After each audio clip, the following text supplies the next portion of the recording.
So hello, welcome to the Joy of Awareness. My name is Tolly Bryn. I wanted to start off by just saying, I know it's been a while since the last time. I've been incredibly busy. I've been working in the Highlands here in the center of Iceland, in a place called Lakagigar.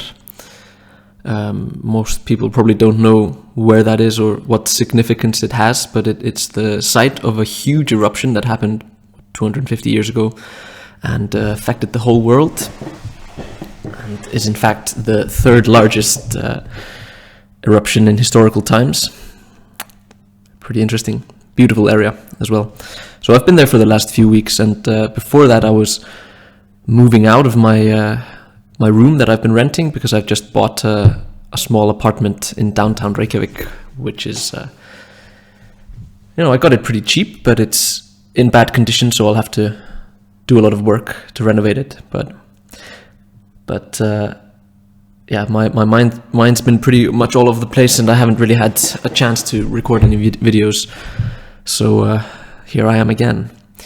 I decided to make a video today about salts or electrolytes during a fast, because I know that's something that I was really confused about, and I've actually had quite a few people send me messages or comments on my videos asking about this topic. So I thought I'd just go into it a little bit from my own perspective. Once again, I don't have like solid scientific knowledge about the exact salts and the exact electrolytes that you need to worry about, but I think I can give some practical tips that have helped me, and which I have it from various people that have been fasting a lot as well, that these methods actually work very well for them also. So the first thing I'd like to start off with talking about is the longest fast that I've done. That was 10 days. That had a huge impact on my health. Really helped me heal all kinds of autoimmune issues that I had been dealing with for years.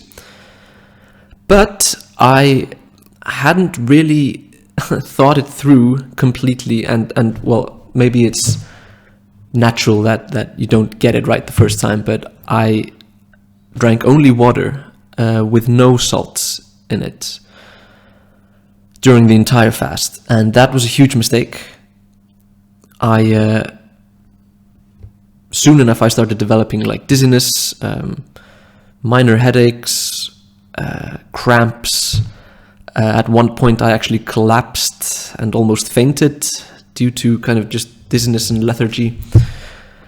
And I later found out that this was a result of salt imbalances or electrolyte imbalances in my body during the fast.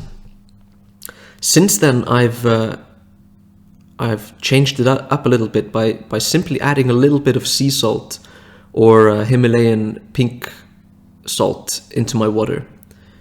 I don't measure it out. I don't know how much exactly I put. I just take a little pinch, put it in, stir the water, and I add more until I feel like, the water is almost brackish. You don't want it to be salty necessarily. I mean, too much salt, I believe, would probably be better than too little salt, in general. But, too much of anything is a bad thing anyway, so just be careful. But that's what I've been doing, just making the water so that it tastes a tiny bit salty, and then drinking that instead of regular water. And this is especially important if you're drinking tea or if you're drinking coffee during a fast as well, as these substances are diuretics, meaning that you will be peeing more, and the more you pee, the more salts you'll be flushing out of your system. So that's something to keep in mind also. There's something that I've been trying to find some sources or research about this specific topic, and that is I worked from the premise that sodium has a sparing effect on other minerals, such as potassium, magnesium, chloride and calcium, for instance. I have to admit that I can't remember exactly where I got this idea from. I remember, though, that the snake diet guy, Cole Robinson, I remember him mentioning this in one of his videos once. And I do remember finding a source. I can't remember if he actually quoted a source or if I searched for it afterwards, but I do remember reading a research paper or an article about that.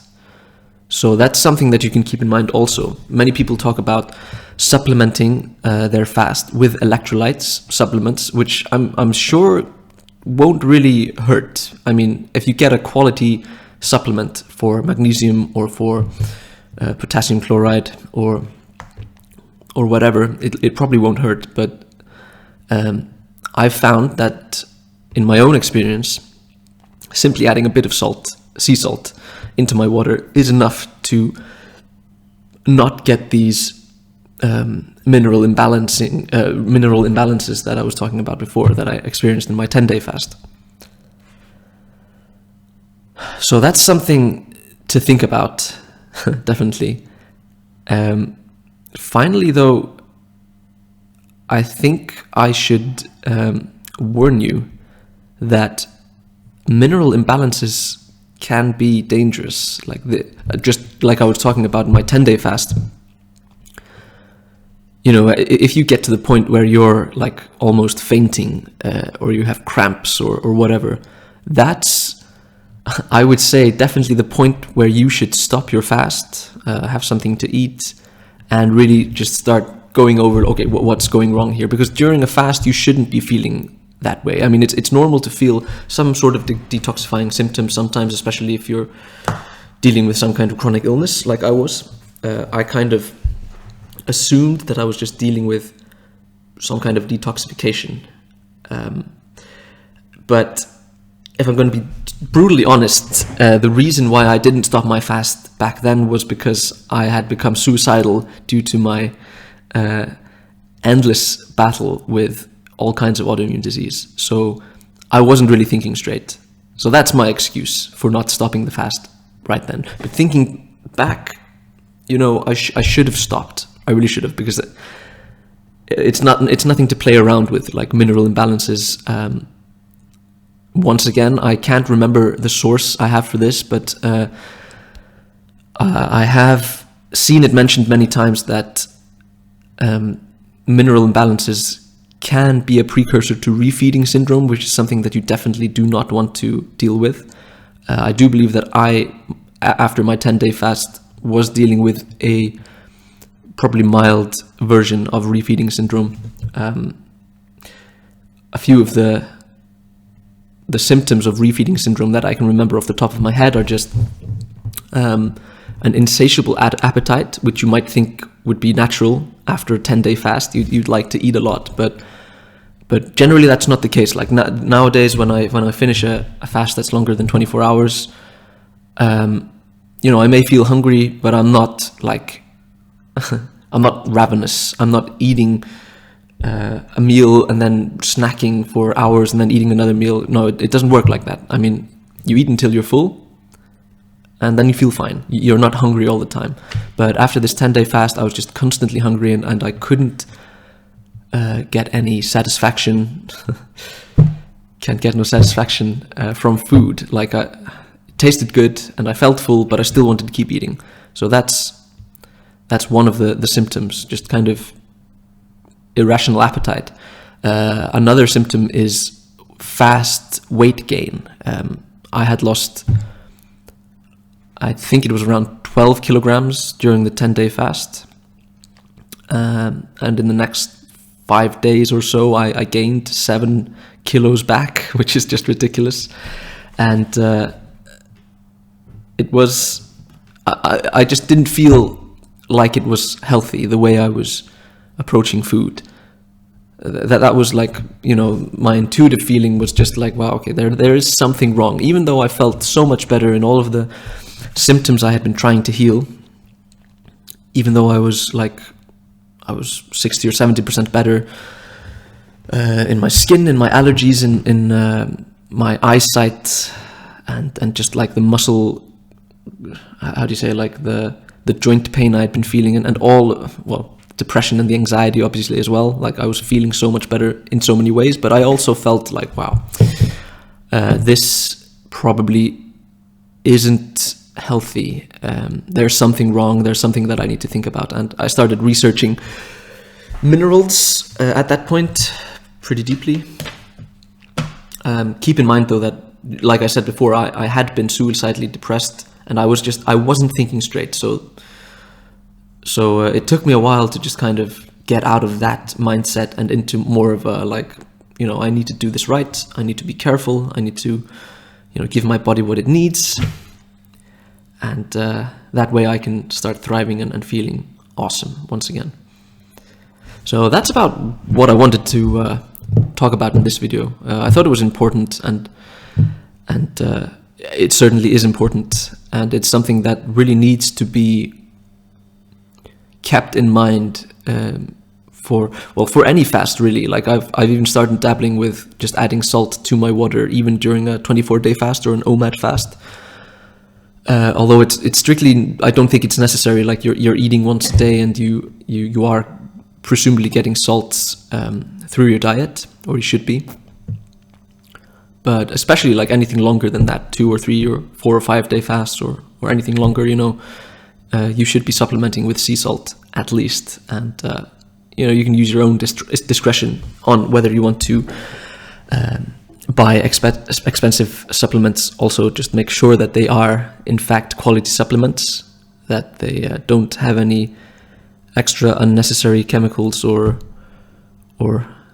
agents that you don't need in your diet. You obviously always, when you're fasting, the simpler the better. So that's it. So I hope you got something out of this video. I wish you happy fasting. I do have a book. It's on Amazon. I'll link it down below. It's called Health Simplified. That's where I go into my own story and my own insights on healing autoimmune disease that I was told was incurable, that it was just something that I was born with. I went through topical steroid withdrawal, and I had incredibly bad eczema and allergies and all kinds of other things, really bad digestion, brain fog constantly. If you're watching this video, you probably know what I'm talking about. That's something we all have in common. I think that start dabbling in hardcore fasting is that we are dealing with some kind of imbalances, or some kind of just bad health, disease. We've been bamboozled by doctors and lied to by the healthcare system. And we want to heal. So check that out if you want. You can check out my website as well. Oh, the book is called Health Simplified. I can't remember if I mentioned that. My website is joyofawareness.com. You can check out some articles on there. I'm trying to write regularly, but write during this hectic period in my life, I'm cutting myself some slack. But there are already quite a few articles up that you can check out if you are interested. It's not just about fasting and physical health. I'm also really interested in sexual health, for instance. And by that, I don't mean like, you know, staying away from sexually transmitted diseases or anything like that. It's more like a more meta approach to sexuality, and what I feel to be some major imbalances in the modern view of sexuality. Things like pornography, the dating apps, and all this stuff. Like, all of this stuff has two sides, and I'm trying my best to kind of understand it for myself and to put out my own insights that I found in my own experience. So apart from that, I hope you like and subscribe if you got any value out of this, and see you next time.